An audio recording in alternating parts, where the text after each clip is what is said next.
Thank you very much. Thank you. Well, thank you, President Powers, Provost Fenves, deans, members of the faculty, family and friends, and most importantly, the class of 2014. It is indeed an honor for me to be here tonight. It's been almost 37 years to the day that I graduated from UT. I remember a lot of things about that day. I remember I had a throbbing headache from a party the night before.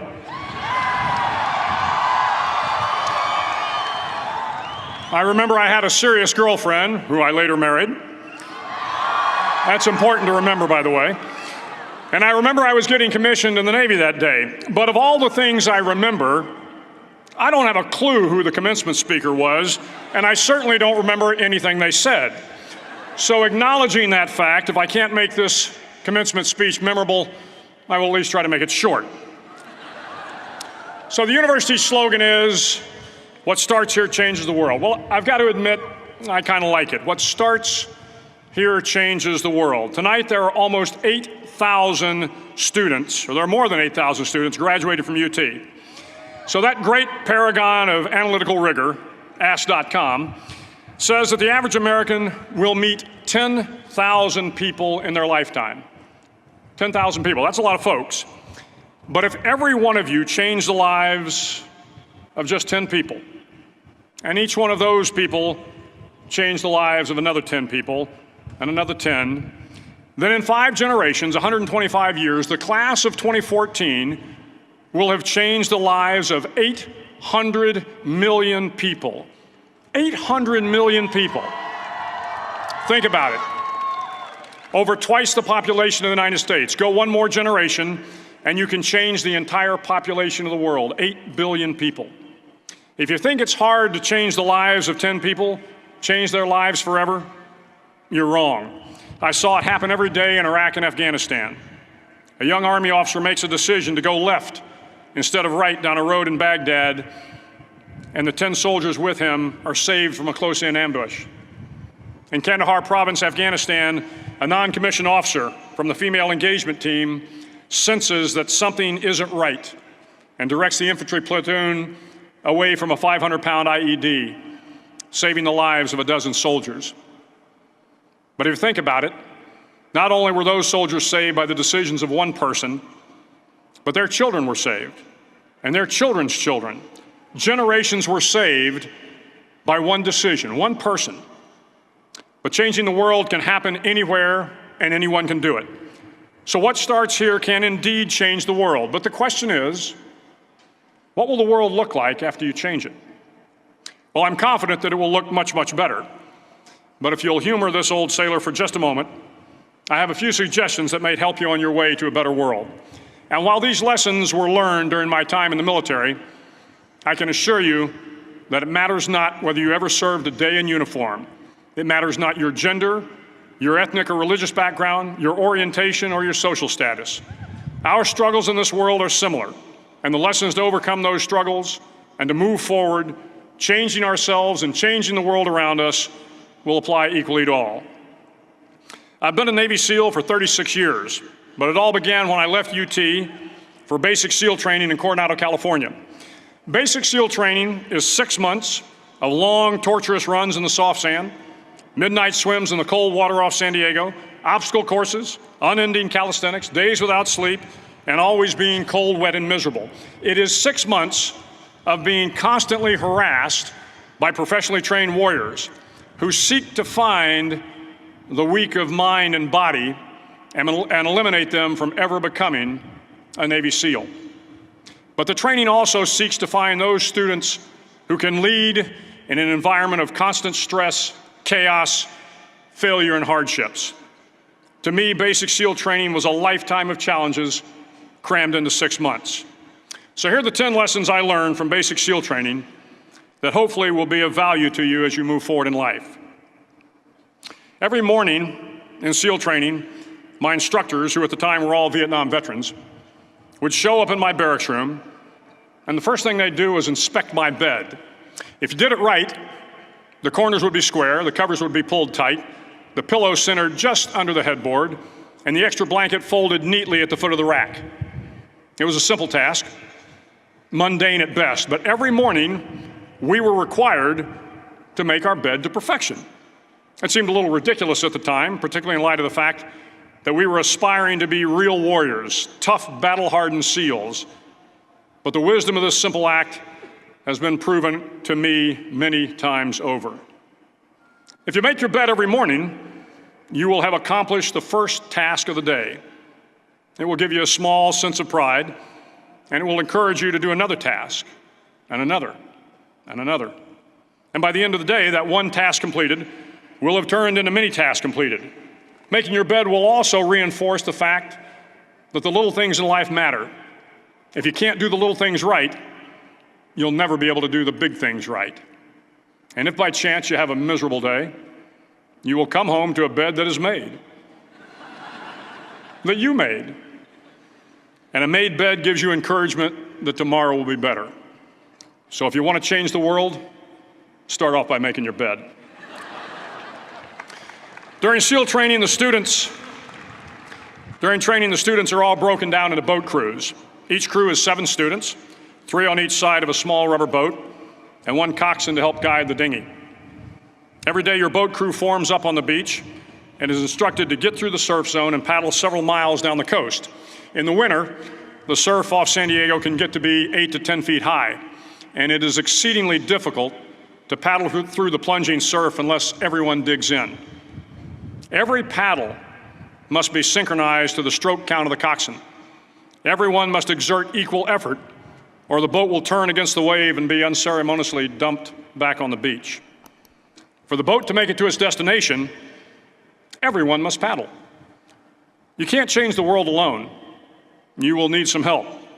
And to truly get from your starting point to your destination takes friends, colleagues, the goodwill of strangers, and a strong coxswain to guide you. If you want to change the world, find someone to help you paddle. Over a few weeks of difficult training, my SEAL class, which started with 150 men, was down to just 42. There were now 6 boat crews of 7 men each. I was in the boat with the tall guys, but the best boat crew we had was made up of the little guys, the Munchkin crew, we called them. No one was over 5'5". The Munchkin boat crew had 1 American Indian, 1 African American, 1 Polish American, 1 Greek American, 1 Italian American, and 2 tough kids from the Midwest. They out-paddled, outran, and outswam all the other boat crews. The big men in the other boat crews would always make good-natured fun of the tiny little flippers the Munchkins put on their tiny little feet prior to every swim. But somehow these little guys from every corner of the nation and the world always had the last laugh, swimming faster than everyone and reaching the shore long before the rest of us. SEAL training was a great equalizer. Nothing mattered but your will to succeed, not your color, not your ethnic background, not your education, not your social status. If you want to change the world, measure a person by the size of their heart, not by the size of their flippers. Several times a week, the instructors would line up the class and do a uniform inspection. It was exceptionally thorough. Your hat had to be perfectly starched, your uniform immaculately pressed, your belt buckle shiny and void of any smudges. But it seemed that no matter how much effort you put into starching your hat or pressing your uniform or polishing your belt buckle, it just wasn't good enough. The instructors would find something wrong. For failing the uniform inspection, the student had to run, fully clothed, into the surf zone, then wet from head to toe, roll around on the beach until every part of your body was covered with sand. The effect was known as a sugar cookie.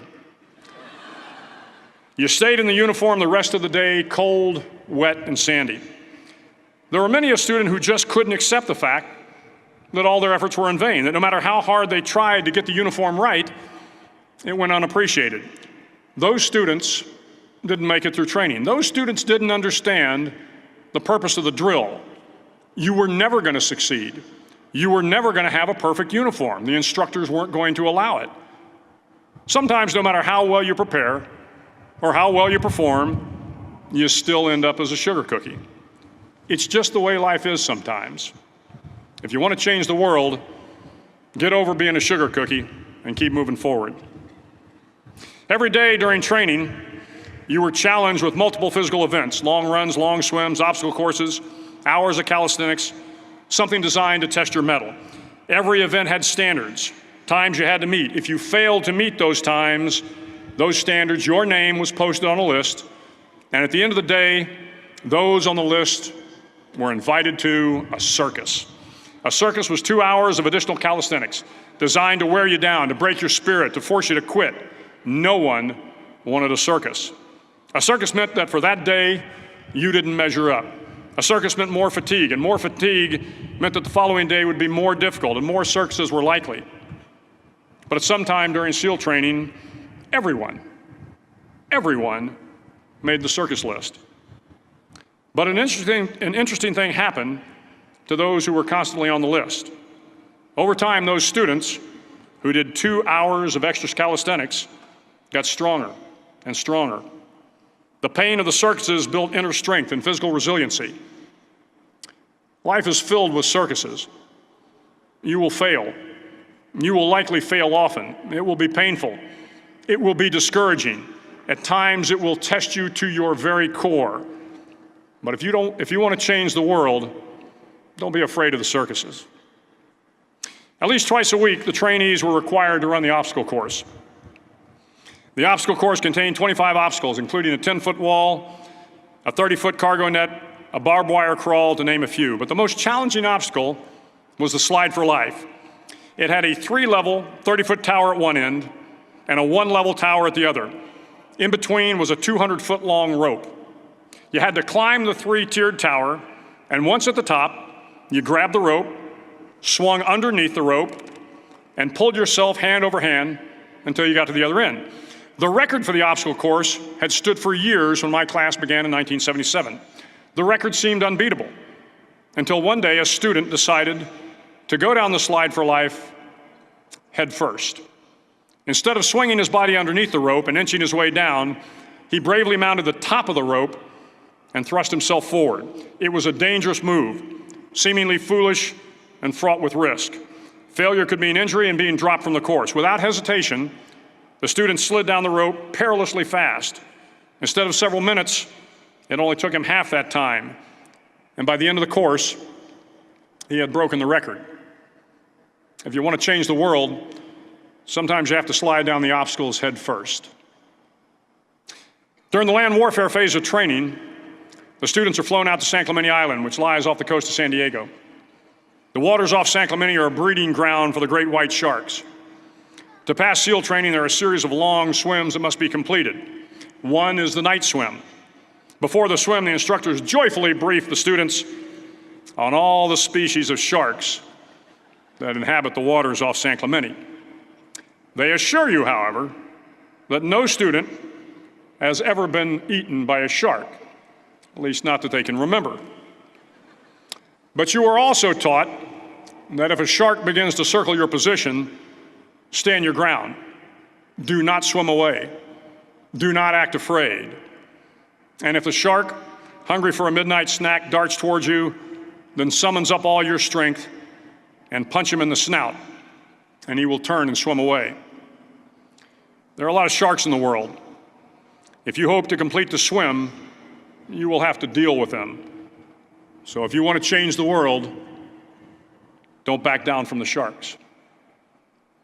As Navy SEALs, one of our jobs is to conduct underwater attacks against enemy shipping. We practice this technique extensively during training. The ship attack mission is where a pair of SEAL divers is dropped off outside an enemy harbor and then swims well over 2 miles underwater, using nothing but a depth gauge and a compass to get to the target. During the entire swim, even well below the surface, there is some light that comes through. It is comforting to know that there is open water above you. But as you approach the ship, which is tied to a pier, the light begins to fade. The steel structure of the ship blocks the moonlight. It blocks the surrounding street lamps. It blocks all ambient light. To be successful in your mission, you have to swim under the ship and find the keel, the center line, and the deepest part of the ship. This is your objective. But the keel is also the darkest part of the ship, where you cannot see your hand in front of your face, where the noise from the ship's machinery is deafening, and where it gets to be easily disoriented, and you can fail. Every SEAL knows that under the keel, at that darkest moment of the mission, is a time when you need to be calm, when you must be calm, when you must be composed, when all your tactical skills, your physical power, and your inner strength must be brought to bear. If you want to change the world, you must be your very best in the darkest moments. The 9th week of training is referred to as Hell Week.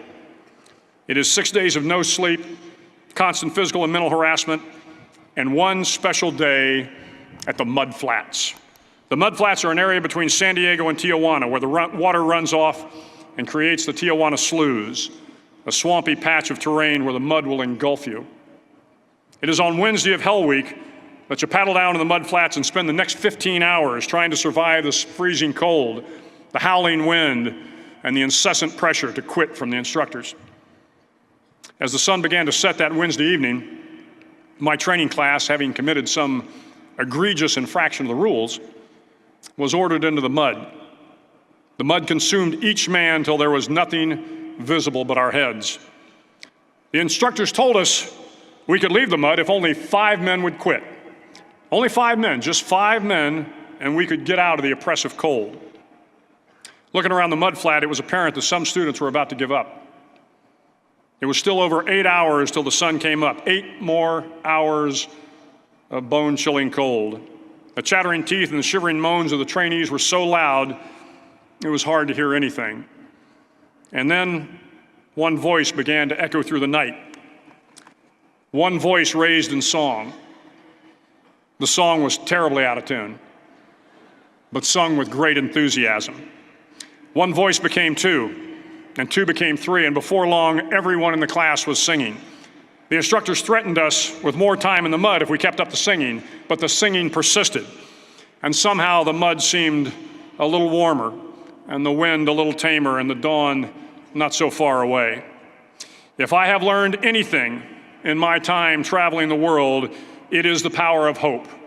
The power of one person, a Washington, a Lincoln, King, Mandela, and even a young girl from Pakistan, Malala. One person can change the world by giving people hope. So if you want to change the world, start singing when you're up to your neck in mud. Finally, in SEAL training, there's a bell. A brass bell that hangs in the center of the compound for all the students to see. All you have to do to quit is ring the bell. Ring the bell, and you no longer have to wake up at 5 o'clock. Ring the bell, and you no longer have to be in the freezing cold swims. Ring the bell, and you no longer have to do the runs, the obstacle course, the PT, and you no longer have to endure the hardships of training. All you have to do is ring the bell to get out. If you want to change the world, don't ever, ever ring the bell. To the class of 2014, you are moments away from graduating, moments away from beginning your journey through life, moments away from starting to change the world for the better. It will not be easy, but you are the class of 2014, the class that can affect the lives of 800 million people in the next century. Start each day with a task completed. Find someone to help you through life. Respect everyone. Know that life is not fair and that you will fail often. But if you take some risks, step up when the times are the toughest, face down the bullies, lift up the downtrodden, and never, ever give up. If you do these things, the next generation and the generations that follow will live in a world far better than the one we have today. And what started here will indeed have changed the world for the better. Thank you very much. Hook 'em horns.